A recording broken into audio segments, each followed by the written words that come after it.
I've never felt more defeated than after this moment because I felt I didn't deserve it. What's up, guys? For those of you who don't know me, my name is Isaiah, and I've had the blessing of building with this beautiful sister in Christ named Elena, who lives in Brazil. I'm American, and we've been building long distance for the last 2 years. In that time period, I've only seen her in person twice. To make the move down to Brazil, I had money saved up. I was able to figure out, just through God's blessing, how to get an apartment, which you guys can now see. This is the beautiful Brazil backdrop in the background. Everything was going great. Not only that, I had my dream job. I was kind of lined up and in the bag. I really love serving. I've done missionary work. I've been a full-time minister. And then I found a position too, actually, where I was helping out some nonprofit work that really meant a lot to me.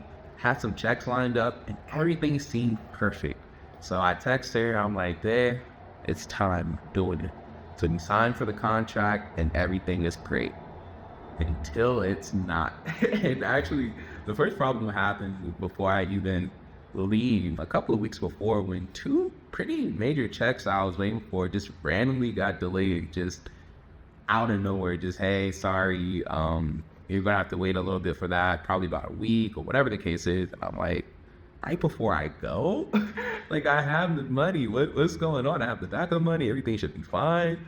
But now all of a sudden I'm struggling, but it's fine. You know, I'm like, I got the flight, you know, apartment is paid for, I'm good. So I still decide to full send, and then I make the first mistake. And it's something that I still kick myself for till this day. But my summer gig ended so crazy. And for anyone who was at camp, you kind of know the vibes. I won't get into details, but it was a whirlwind. And a lot of it was relying on me to get some stuff together. But I was so busy that I accidentally put in the wrong flight date into my calendar.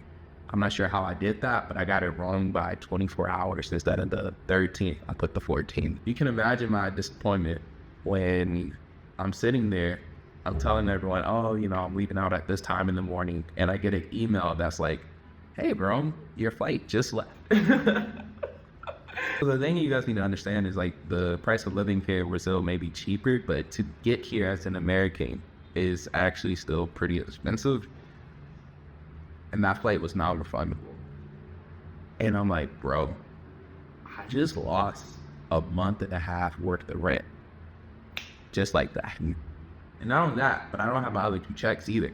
So I'm like, what do I do? And luckily, the community came together and supported me. Really big thank you to Sam, to Seth, to John, and all the different people who supported me to just be able to actually buy a flight. And I'm still so thankful for that. But I was kicking myself and I'm feeling so depressed on the flight because I'm like, this is such a stupid mistake. Like, only thing I needed to do was recheck the email.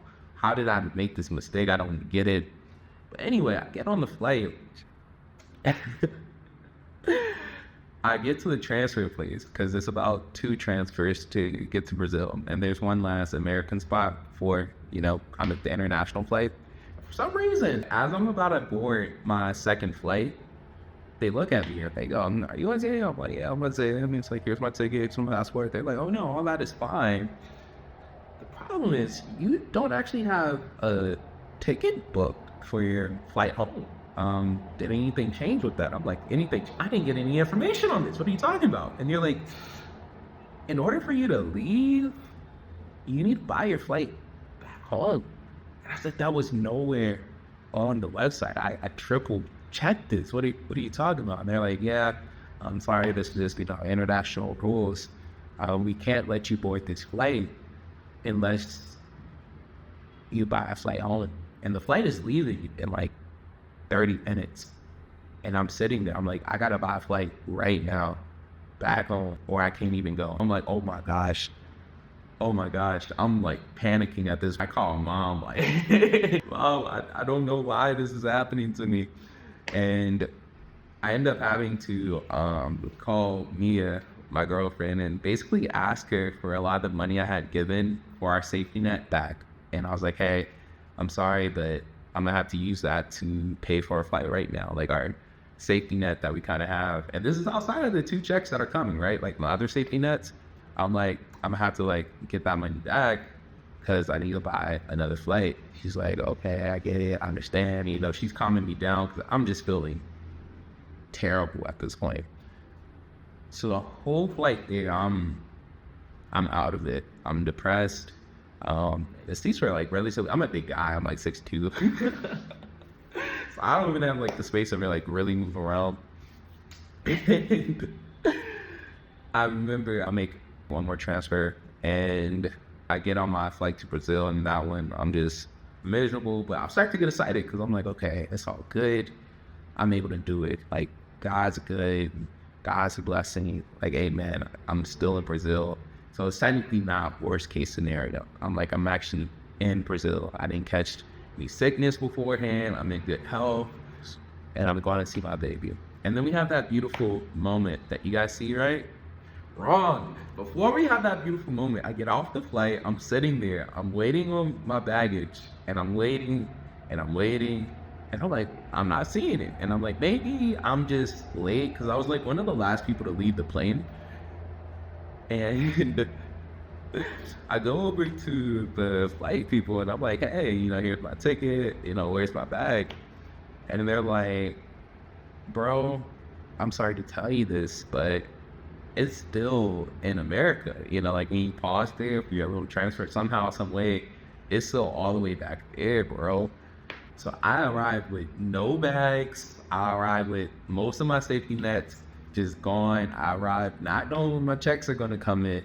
And I see all of that right before I see her. And that's what Instagram doesn't understand. Like, there's a beauty in being a dreamer, but there's some like real struggles, bro. But it's all good, because then we actually do have that moment. Seeing her, and just, it makes it all worth it. I'm put at peace. And I'm a really big romantic person, and that's why I'm always going to believe in love, because there's nothing like going through all that, but then seeing someone who loves you either way, that she loved me. Unfortunately, things get bad again.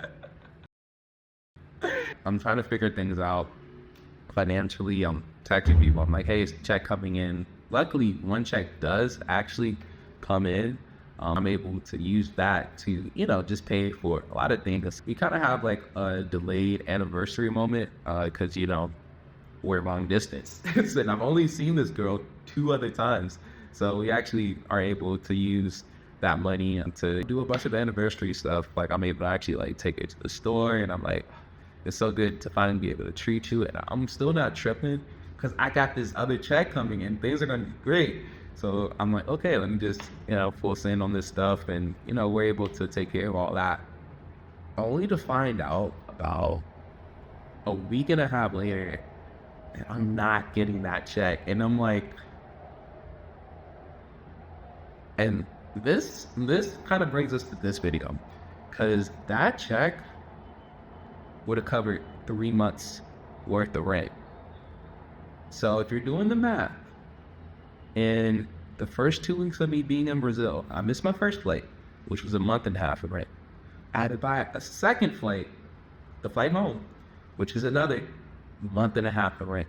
And then this check is 3 months of rent, for a grand total of, in my first 2 weeks of being in Brazil, me losing 6 months worth of rent.